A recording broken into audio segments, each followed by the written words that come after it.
freelance translator from Moscow. My working experience is 22 years. I have been working both in United States, as a freelancer, and I was working also with advertising, and in any way is that better? And then I became specialized in law.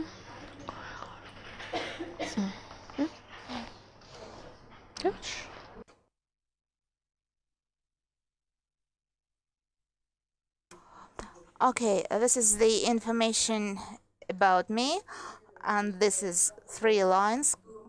They comprise 22 years of my experience. I've got lots of many other clients, and I worked with the translation bureaus. For the last 5 years, I've been a freelancer, and I worked under the long-term agreement with a large legal company. I haven't stopped working with the translation bureau. I understood that I'm ready to generalize somehow my experience and to make some conclusions out of it.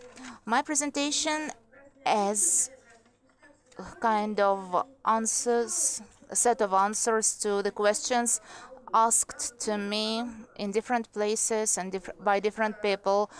These questions concern freelancers. This is a generalized experience of a separate freelancer, I repeat, and this is only my personal opinion.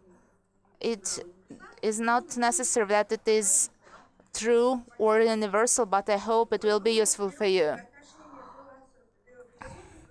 The relations between freelancer and translation bureaus is the topic which will never be exhausted, and it is discussed everywhere and at every forums and conferences.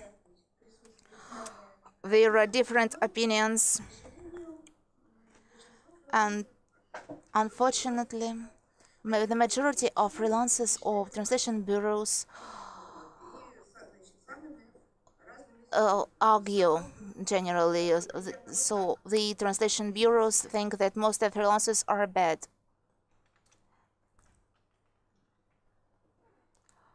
And it doesn't work again. Oh, something's going on. Okay, what the translators think about the translation bureaus?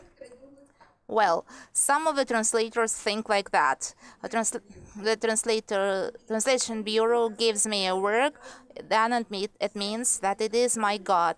This is not very favorable opinion, and some translators could be easily convinced in such a statement, because they say, they always do so. Another variant is quite opposite. Translation bureau gives me work, it means I am its God. The successful realization of this scheme has never been seen by me, but some translators actually got angry when they are offered to be paid $5 per page, and they work at the rate of $20 per page. The very widespread scheme is when the translators think that the translation bureaus exploit them. This is the opinion of inexperienced colleagues who don't know the market, but sometimes very experienced and very famous colleagues think so, and they think that they will cope with everything themselves. These are very simple variants, but generally in these discussions, many horrible options, many horrible opinions can come across. And when I was reading them, I recalled my favorite story by O. Henry, and my friends, painters, helped me to depict this story in such a way. You know, this is only a joke, and it represents just negative opinions which we don't need, because everybody knows that it's more pleasant to work with each other when we are on good terms with each other. It's much more pleasant to work for partners, not for those who exploit you. So it's quite natural that positive approach is also present. I liked when at the opening of the last UTIC, Stanislav Kaliniuk compared the translation industry with the playground where the children try to take from each other different toys, and when they get older they try to agree how they can play in the sand together. And in the translation industry situation is the same. When it grows older, cooperation begins to play a more important role. This is my personal opinion, and I can illustrate it with the words of the participants of tworkshop.net website. I don't remember, unfortunately, who it is. If you know, please address me. How do you treat the translation bureaus? I treat good ones well, I treat normal ones quite okay, and I treat bad ones badly. It is remain to be decided what bureaus are good, normal, or bad. I repeat that it is quite the generalized opinion, and it is an attempt to give an advice which practices of cooperation with translation bureaus should be treated well, which should be treated normally, and which can we come across very often. This is the approximate scheme of the chain of order and of the final product. Let's see how different translation bureaus behave at different stages of this process. Let's omit the first 2 points. They have nothing in common with the cooperation with the translators. It has nothing to do with the work of the translator. This is the responsibility of bureau. Let's go further.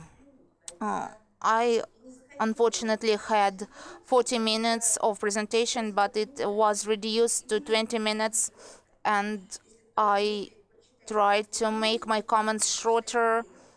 If you don't manage to read, you may read them in the materials of the conference later. So what do we have here? Preparation of source text to be translated. The ideal bureau will do everything as it is properly done. The bad bureau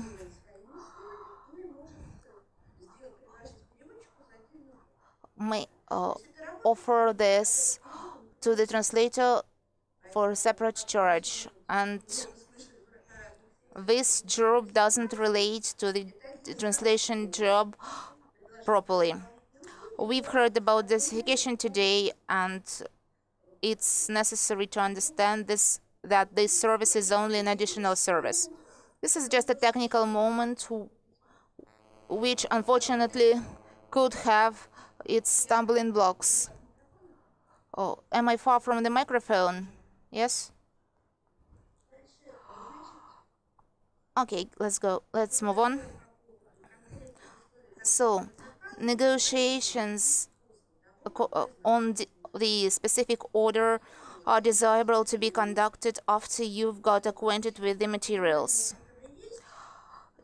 You understand this? There is an understanding of such a fact, but the average typical bureaus, quite normal, and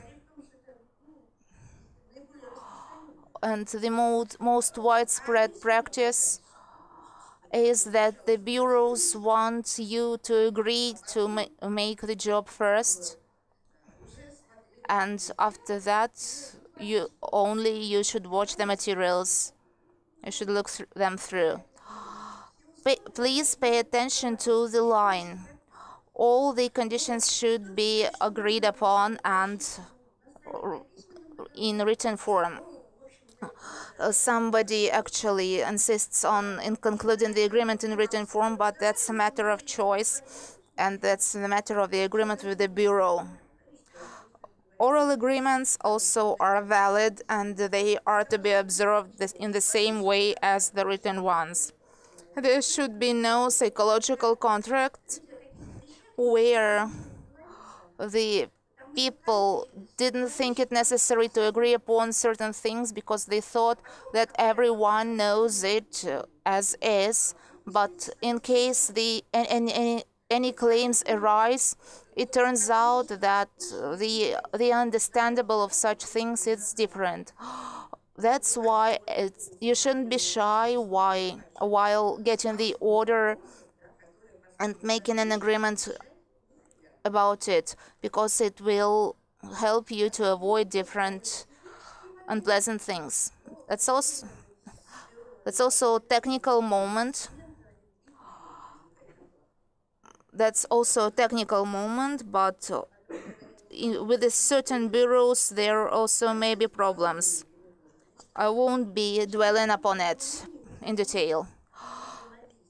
The process of executing the translation.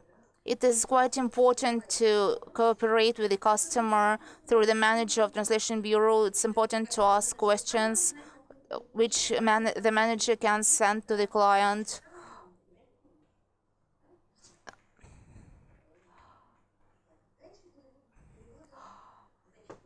The next aspect is handing in the ready-made translation. It's also a technical moment. While working with the good and normal Translation Bureau, there should be no problems. If you work with the bureau which is considered bad, we may have some risk. Next, editing. I would like to dwell on it in more detailed way. First of all, there should be an editor present, but some bureaus don't think that the editor shouldn't be actually necessary because the translator should edit his or her translation himself. I think that is wrong. There is a principle of 4 or 6 eyes set in many standards of translation. It is dictated by the peculiarities of speech activity and the psychology of speech activity. The text is still in the brain, and the translator cannot see many of his mistakes. The editor and then the corrector should check the translation. I wouldn't advise anybody to do the work yourself because it depends. Your reputation depends on it, and everybody makes mistakes. And actually, the translations, all they need editing and proofreading. The only thing that in many typical cases, editor and proofreader is one and the same person. Desktop publishing. That's one of the bad aspects when desktop publishing is required of the translator. It has nothing to do with the translation, but some translation bureaus actually demand this of the translator. This is one of the moments mentioned by Oleg Rudavin in his reports about diversification. It can be offered to the translator for an additional charge, and the translator may agree to do this or not. That's one more interesting issue. The next aspect is making the original fully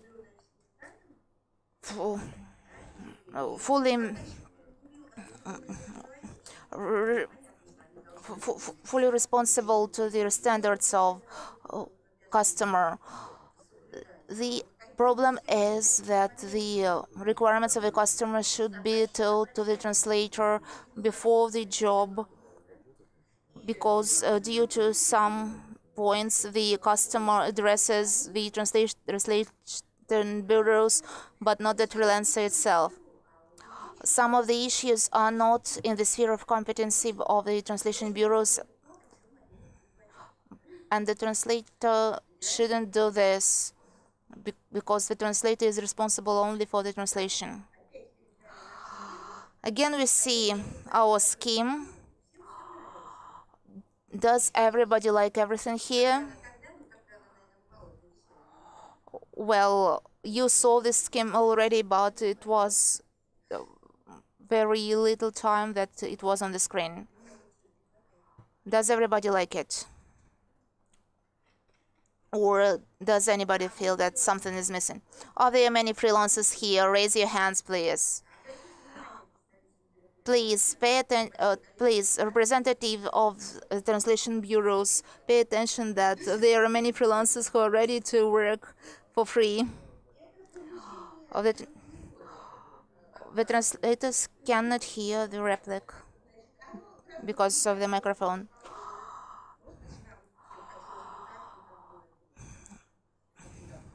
Oh, prepayment might be the thing we would want most, but it's quite a rare thing, and it shouldn't be actually dependent on the other side. Most often, after the editing of the translator's work, which is proper and properly done, after that the translator gets paid, but it's also a very problematic moment. Again, we have the table, and I want to recall not Henry but Leo Tolstoy, that decent organizations have similar affairs and non-decent organizations have something different. We won't discuss marginals who cannot make payment to us at all, but there are some variants when they delay payments due to any reasons. Oh, and they try to apply fines which were not agreed upon. You should actually apply fines which had been agreed before, and not in the case when the customer doesn't like your translations and it gives you a fine. That's also a mistake of the translation bureau.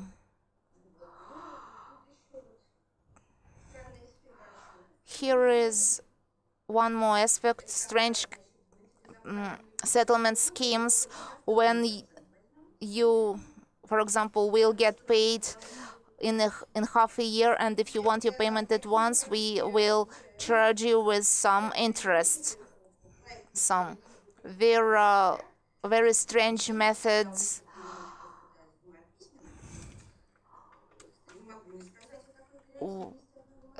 of making some activity of translation bureaus.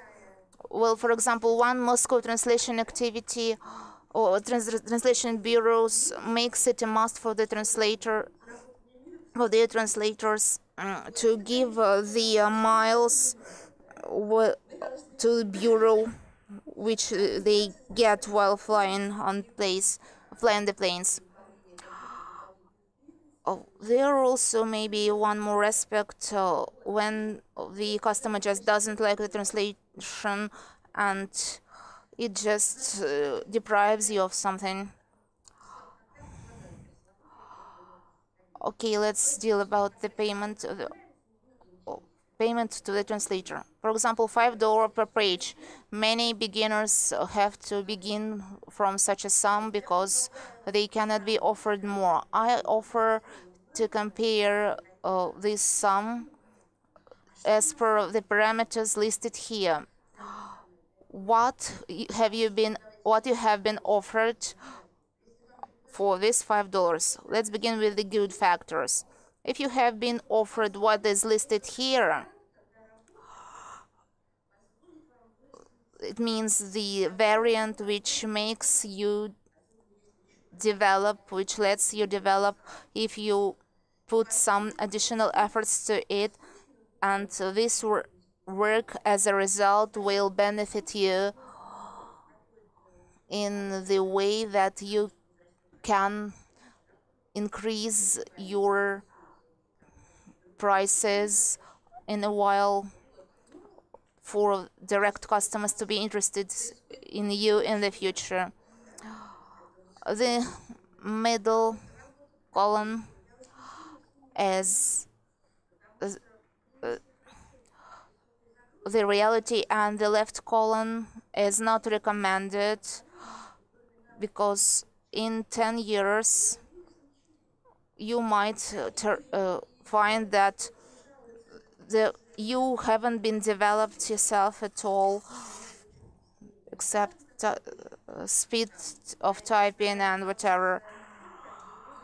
And such translators cannot increase their prices because they translate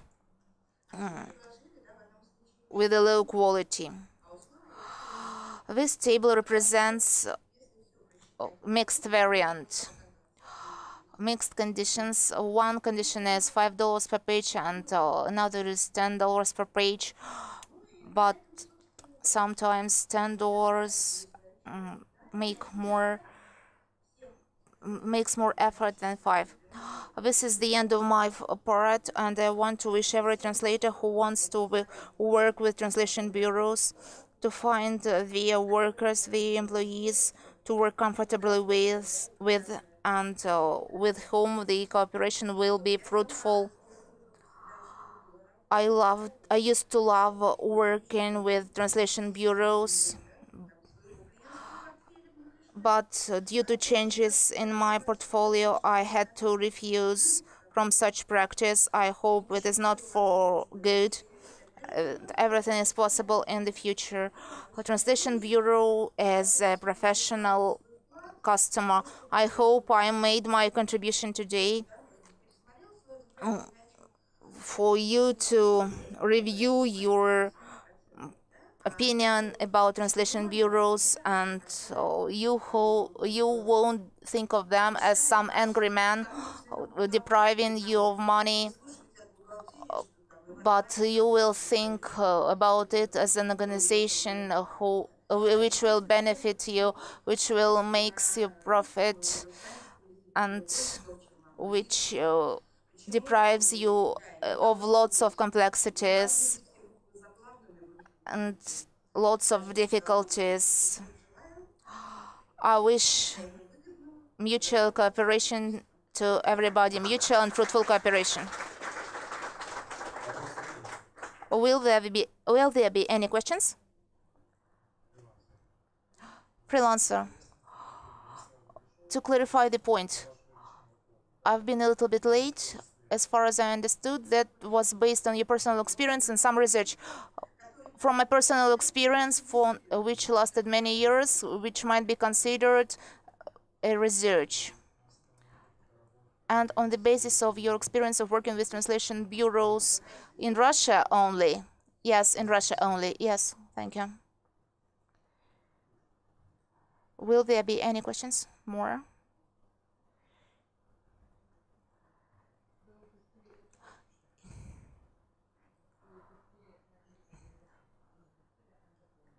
You missed one point. I will add. A very important aspect of working with Translation Bureau is that approximately 30% of time is gone to search the clients, new clients, and taking care of the clients that you already have. This is a very difficult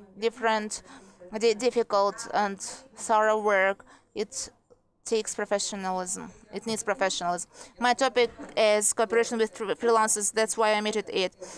So I just added that it's not freelancer's job because it takes his time of working with the text.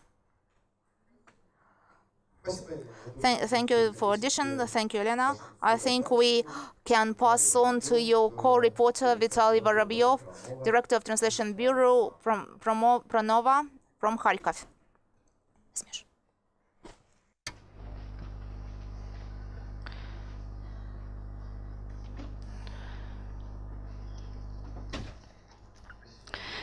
Thanks, Helen. Good afternoon, dear colleagues. As Kirill already said, my name is Vitaliy Vorobyov. I'm CEO of Promova Translation Company. We support UTIC conference. I know you know that, you have mentioned, and I would like to continue our topic, cooperation of freelancers with with translation companies. So where is the remote?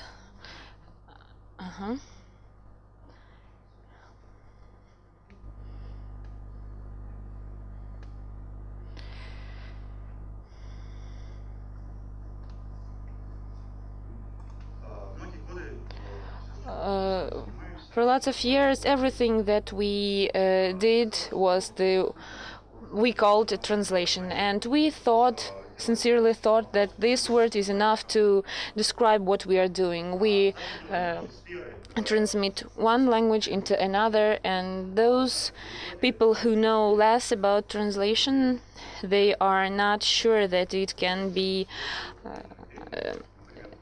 included into one separate branch, because we some organization does not have this vacant position of translator. Secretaries do all the job, but still this service always have been fragmented and divided into different aims and require different skills in order to do the job. If we had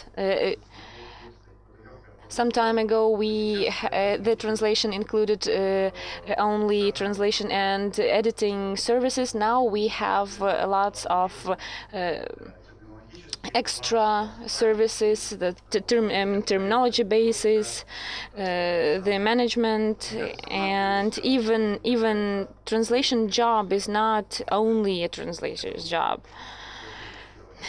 because it is also creative translation, transcreation, and it can be marketing translation or adaptation and other types of translation which requires some additional talents from translator.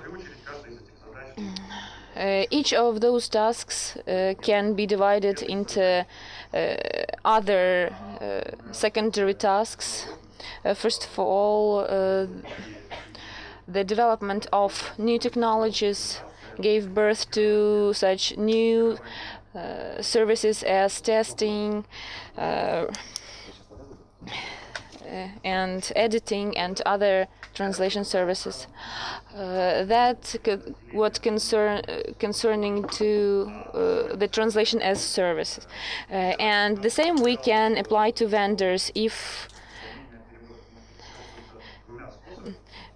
first we thought that translation could be implemented only in two ways: through the translation bureau or through the client. But now, with the development of translation services, we have lots of different services that emerged. These are from the giant line bridge.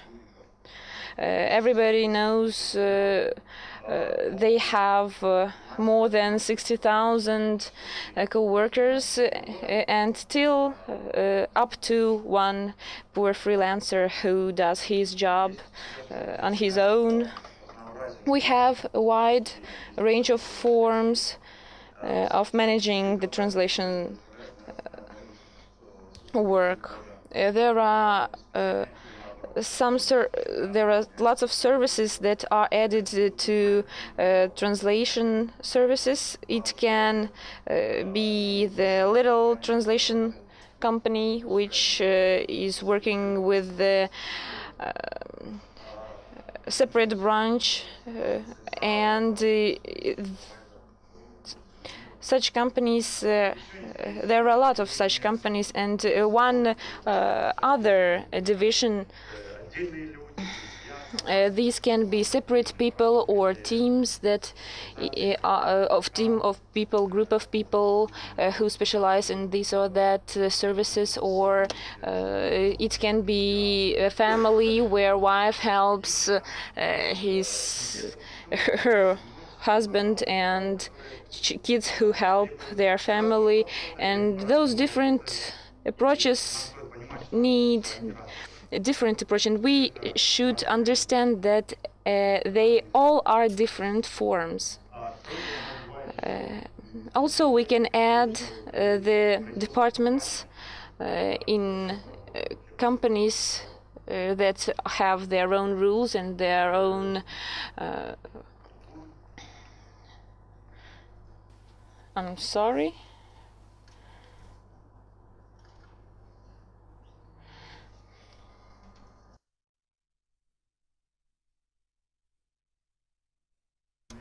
And also we cannot not mention the client who can give you the huge variety of requirements for the translation. It can be your own software or different file formats, different deadlines, and lots of different requirements that the subtractor cannot omit, because the client gives the tasks and gives the requirements to which the contractor should fulfill, and each approach, each attitude to it is individual. For example, those contractors can be, for example, Kronis company or Acres, the presentations of which we saw yesterday from Alexander Peseruk and Kirill Solovyov. They were telling about how did the process of localization go on, and here I would like to underline that this variety of criteria that the clients can give to the contractor is sometimes they does not let meet contractors with the clients. These can be online systems, or these can be the work with the databases, and at the same time in my faster and in better way the company will cope on in case where the company should deal with lots of languages, and this is the case where the freelancer and the bureau will meet. And I would like to point on what does the education do for this sphere, and this is the key moment. Everybody can name some quantity of advantages and disadvantages, pros and cons. The special competencies in the company, these are databases, resource center, and quality center. These are those sectors that differ the company from a freelancer and give the services to the client. First is the knowledge bases.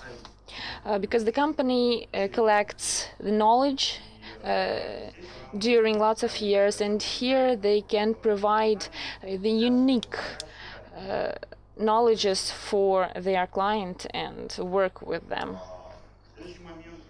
The next moment is the managing of the project management. The task of project management can include lots of tasks which are in most cases beyond. It can be provided by people who does not have a translation background, but they have some knowledges in this or that field. Here are some tasks listed which project manager will require. Next goes the technology that make translation easier, is also one of the most important elements in translation sphere, because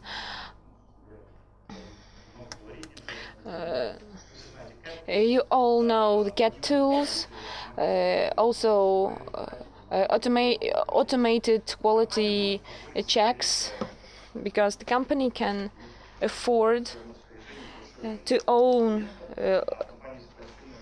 lots of instruments like that, and can even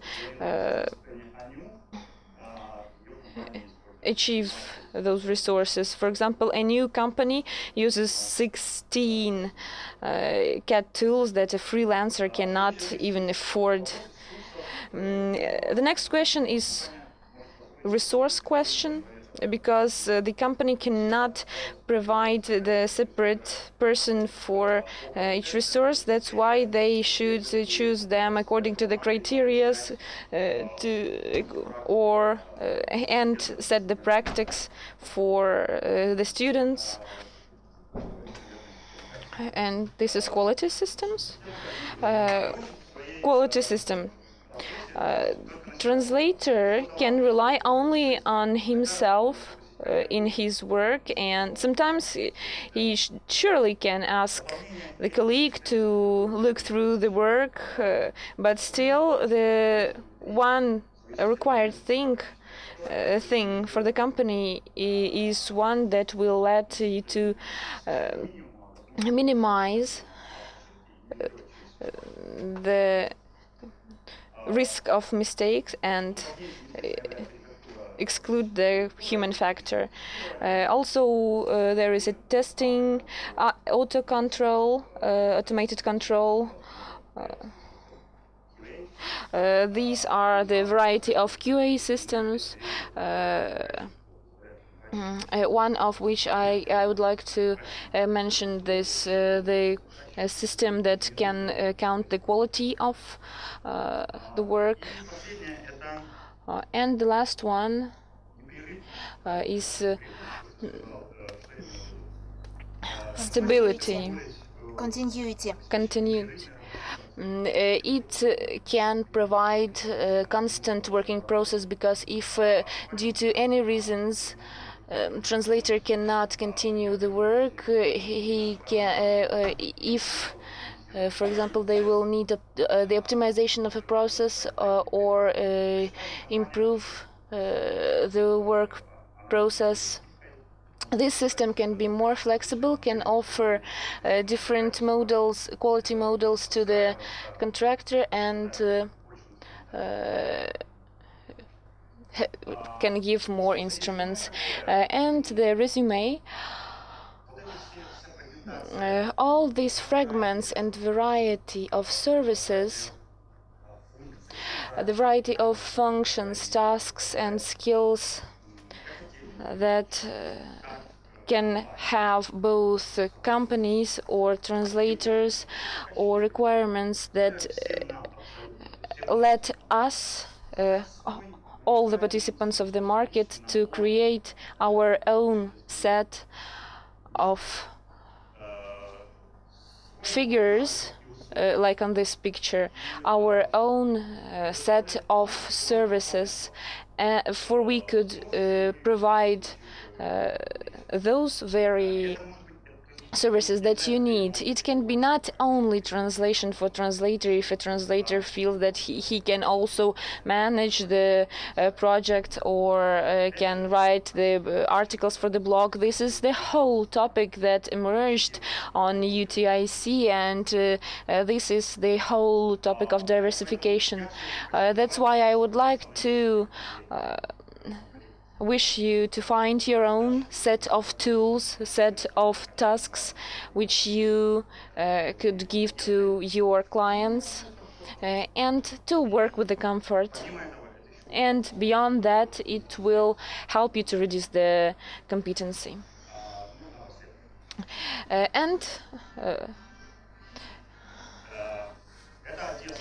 This is Odessa. I'm sorry for the video delaying, and this is our president candidate for president. He was going to elect. Thank you very much. Goodbye. So, questions?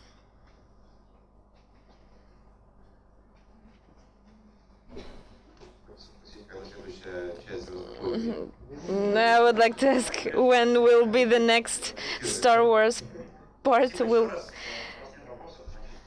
be shoot? If we have no questions, that means I